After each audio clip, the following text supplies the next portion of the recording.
The market for a laptop that's built for creators is on the rise. There are millions of YouTube creators like me, freelance artists and photographers who all need powerful machines to help get their work done. And Razer thinks that you'll be willing to pay them over almost £4,500 for one of those laptops.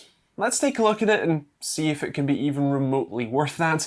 But first, if you haven't already, consider subscribing for more videos like this one every Monday, Wednesday, and Friday. So this is it, the Razer Blade Studio. As configured, this will run you £4,300. And for your money, you get an i7. Now my model has the 9750H, although you will get a 10875H instead, which does have a couple more cores. You'll also get a Quadro RTX 5000 graphics card with 16 gigs of VRAM, 32 gigs of standard system RAM, and 1 terabyte of SSD space. Oh, and this absolutely stunning 4K OLED, which covers 100% of the DCI-P3 spectrum.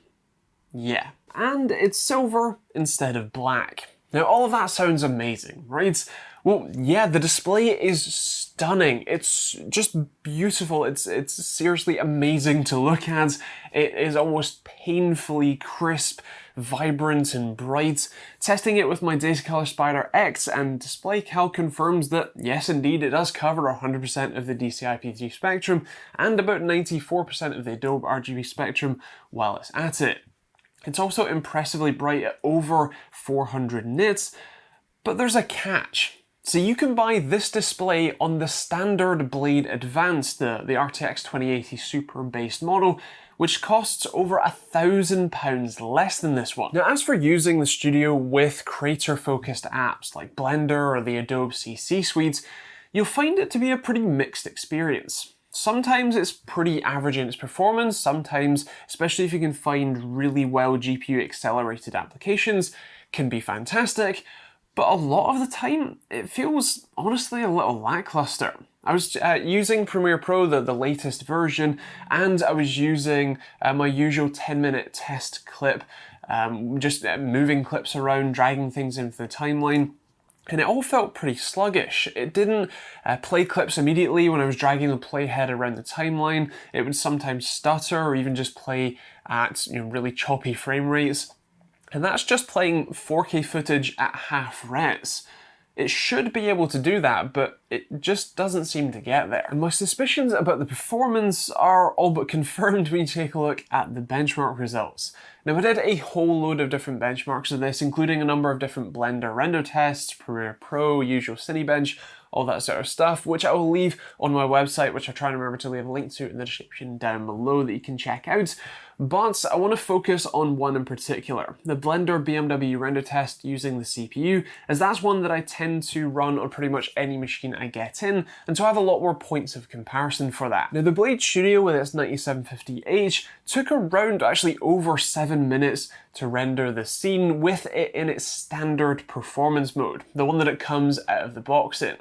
If you switch it to high performance mode for both the CPU and GPU in Razer Synapse software, then it does drop it to around the 5.5 minute mark, but that's not fantastic. See, the standard Blade Advanced, which yes does have the 10875H in it, that completed it in around 4 minutes and 20 seconds, and the absolutely terribly cooled MSI Bravo 15, well, that did it in 3.5 minutes. And even throwing in a fairly old result from an older version of Blender from the Acer Concept D5 Pro that I reviewed quite a while ago, that sits pretty much exactly in the middle between the standard Blade Pro setting and the higher performance mode. Now, the thing is that even though this is a slower CPU than the standard Blade Advanced, the Blade Studio actually has a completely different performance and fan curve setup, which means that in its balanced mode, it's a lot quieter even in operation than the standard Blade. Now that's a good thing if you're sitting in a meeting, but considering that even in its high performance mode, it's still not quite as impressive, and it certainly isn't quite as loud either, it seems like you're taking a performance hit going for the studio version than you are going for a standard blade. In addition to that, I'm honestly not sure that this configuration of having 16 gigs of VRAM and a Quadro RTX 5000 and having a okay performance, Intel CPU is really the best combination. I'm not sure that the CPU wouldn't be a significant bottleneck when trying to make use of all of that VRAM, and I'm not sure that there are many workloads that could really make use of that setup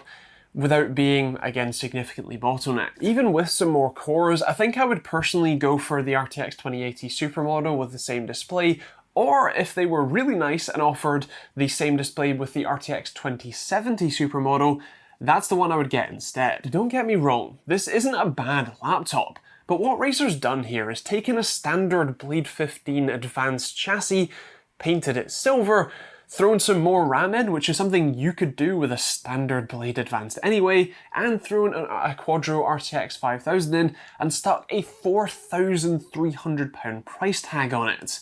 That's not great considering that the rest of the machine is identical to a standard Blade. You get the same RGB backlit keyboard, which, yes, is still nice enough to type on. You get the same large trackpad, which, again, is still one of the best you can get on a Windows machine. And you still get the same painfully thin and light chassis that still cuts your wrists every time you try and type on it. If they didn't offer the same 4K OLED screen on the RTX 2080 Supermodel, it would actually seem like a lot better value for money. But because they do, and because you can pick up something like the Acer Concept D7 Pro, which is actually almost identical to this, except for it has a 4K IPS screen instead of a 4K OLED, but otherwise has the same color gamuts, same hardware inside, but is £3,300 instead. Well, it just doesn't really make sense why anyone would buy this over a standard Blade or over one of those Concept D7s. Now, for those of you who are wondering, as I'm sure there are some of you, what's the gaming performance like on a Quadro RTX 5000? Well, here you go. So starting off with Battlefield 5, you get 100 FPS average here, playing at 1080p on ultra settings with DirectX 12 enabled, but no DXR.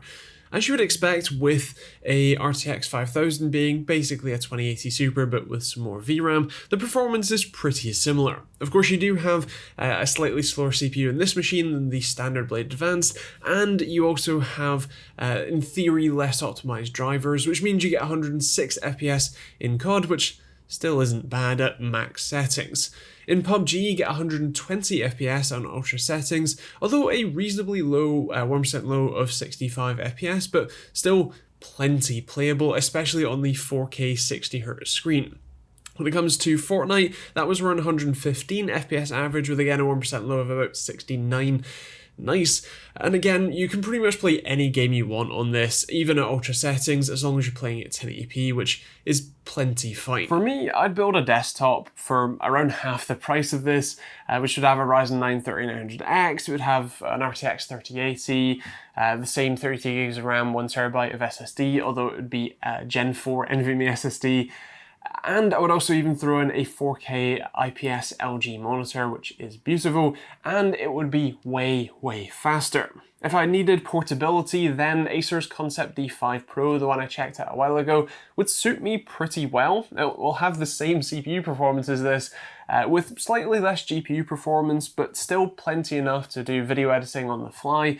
It's still plenty slim enough, still beautiful screen, but costs less than half of what this does. But of course, that's me, and I would love to hear your thoughts in the comments down below. Would you go with the Blade Studio, or would you go with a standard Blade, the Concept D-Line, or maybe just a standard gaming laptop with a reasonable display attached?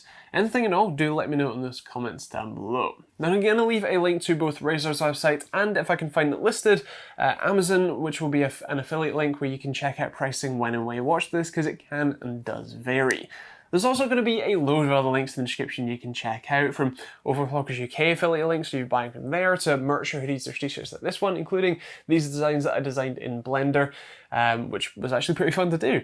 There's Patreon, there's a load of other stuff, feel free to check it out. Also check out that subscribe button for more videos like this one, and there'll be some more videos on the end cards you can check out too, including the Acer Concept D video that I was talking about, and I also did an interesting one about Razer's 8000Hz mice, so maybe check that one out as well if you like the brand. Otherwise, if you have any questions, feel free to leave those in the comments down below, but otherwise, we'll see you all in the next video.